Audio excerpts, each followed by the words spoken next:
the scene, Henry Brown. This is Henry Brown, and I'm broadcasting live from the scene of the Chicago fire. The rain has finally managed to put out this 35-hour fire, and all around me are the charred remains of our beloved city. Entire blocks are gone, nothing but piles of ash. Hundreds of people have died, and it has left even more homeless. With me now is Fire Marshal Robert Marshall, one of the survivors, Ted Morgan, and Mrs. Catherine O'Leary, who lives near the suspected starting point of the fire.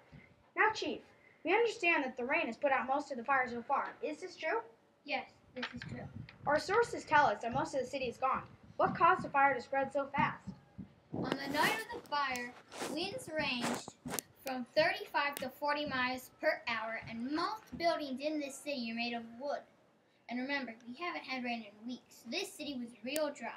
These factors combined meant that the fire was able to spread really fast. How big did the fire range? It is hard to tell with the state of the streets and all the smoke, but we have estimated about 5 square miles of fire and damage.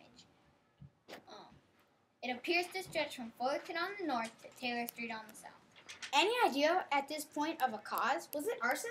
We don't believe it was arson, but we think the fire started in or near the O'Leary barn on DeKoven Street. Thank you very much for your time today, Fire Marshal. Mrs. O'Leary is with us now, too. Mrs. O'Leary, you heard the Fire Marshal suggest that the fire started in your barn. Do you believe this to be true? All of my neighbors tell me that they first saw flames coming out of our barn, but we know we didn't leave a lantern lit that night.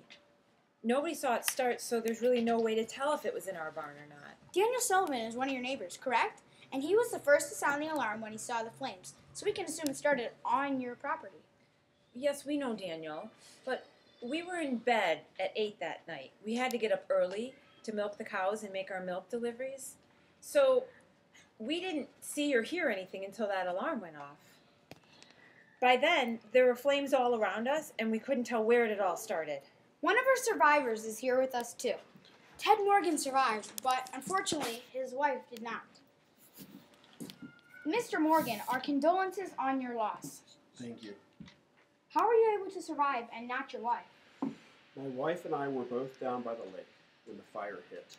I went under the water and prayed. When I came back up, she was covered in flames.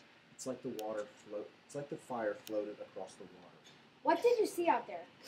People rushed to the lake. They walked in with their children and their cows. Some people stayed above the water. Others went underwater and prayed. The wooden boats out by the docks in the lake, they were all blazing with fire. I had to hide under the water.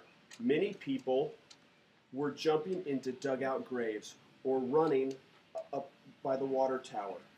For some of the lucky people, the dugout graves worked, but the tower filled up with fire right away. How did you feel?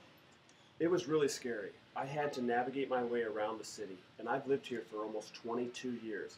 I've never, ever been this frightened. What about your house? My house went up in flames.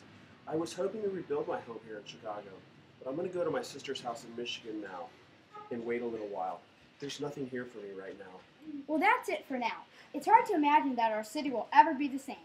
But as Mr. Morgan said, it will soon be time to start rebuilding.